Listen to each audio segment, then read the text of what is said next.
Reprogramming the subconscious means conscious mind wishes and desires, subconscious mind program. Well, what if you took the wishes and desires and made those programs? Then guess what? You don't even have to think about it. You will automatically, 95% of the day, be playing behaviors to manifest those wishes and desires. If you put a pair of earphones on at night with a program of what you would like to be true in your life, as soon as your conscious mind disconnects, that program is playing. It's not playing into your conscious mind, that's shut off. It's now going straight into the subconscious mind. Having a positive thought does not in any way necessitate that those positive thoughts actually manifest themselves. And there's a piece that was left out. And if you don't understand the piece, then you're shouting into the wind with your positive thoughts. Nothing's going to happen.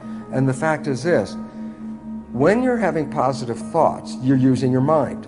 The mind influences biology, but there are two parts to the mind that are completely different than one another, yet they work together. We confuse them, we tie them together, and yet they represent two entities working in two different fashions. There's the conscious mind and what is called the subconscious mind.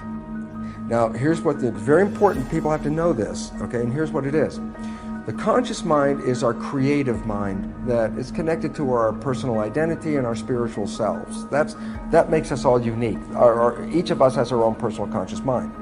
But what becomes very significant is this, is the subconscious mind is equivalent to a tape player. It's exactly what it is. It records experiences and then plays them back. And so now let's take a look and say, well, wait, there's a thinking mind, and then there's a tape player mind. And what's different about them is very profound. When you look at the power between the conscious and subconscious is 1,000,000 times more powerful. The subconscious mind runs our biology about 95 to 99% of the time. So while you're having all these wonderful thoughts, that's not the conscious mind's not running the show. It's a subconscious mind. So blaming the subconscious mind as a negative thing that's the first mistake. It's a tape player.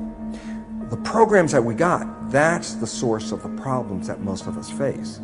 And these programs could limit our abilities and take away our powers, which essentially they do.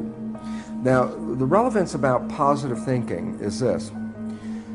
Positive thinking is a creative thought that comes from the conscious mind. Okay, so I sit here and I'm going to have all these wonderful thoughts. I'm going to close my eyes and visualize all these wonderful things.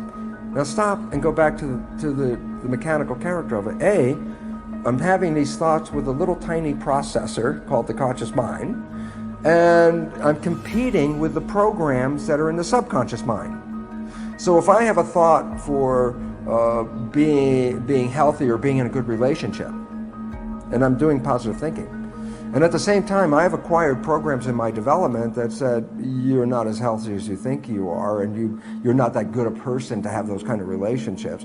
Then look, I'm now pitting my positive thoughts against my programs, and they're opposite. But this one works on a little tiny processor, and this processor is 1,000,000 times more powerful. So right away, it's like, who's going to win in that challenge? The answer, of course, the subconscious is going to win, okay? But here comes the other part. While I can try to maintain positive thoughts in my life using my conscious mind, this conscious mind only operates less than 5% of the day.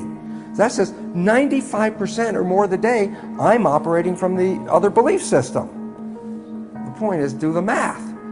How powerful are positive thoughts? And the answer is, unless the subconscious has the same programs in agreement as the conscious mind, power of positive thinking will not work.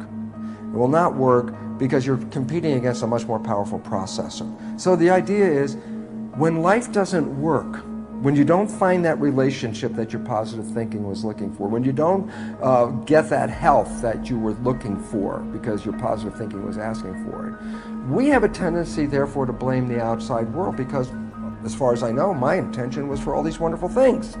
And when I don't get it, it can't be me because I have all these wonderful positive intentions. What we didn't see was, while we were having those positive intentions, using our conscious mind for those positive intentions, the subconscious was running the show. And we didn't see that we generally sabotage and destroy or limit our own lives with behaviors that are not supporting us. Every night when you go to bed, just when you're just falling off into sleep, consciousness is disconnecting. The next period of your brain operation while your consciousness is disconnected is theta, which is the same brain function as in the first 7 years. So if you put a pair of earphones on at night with a program of what you would like to be true in your life, as soon as your conscious mind disconnects, that program is playing. It's not playing into your conscious mind, that's shut off.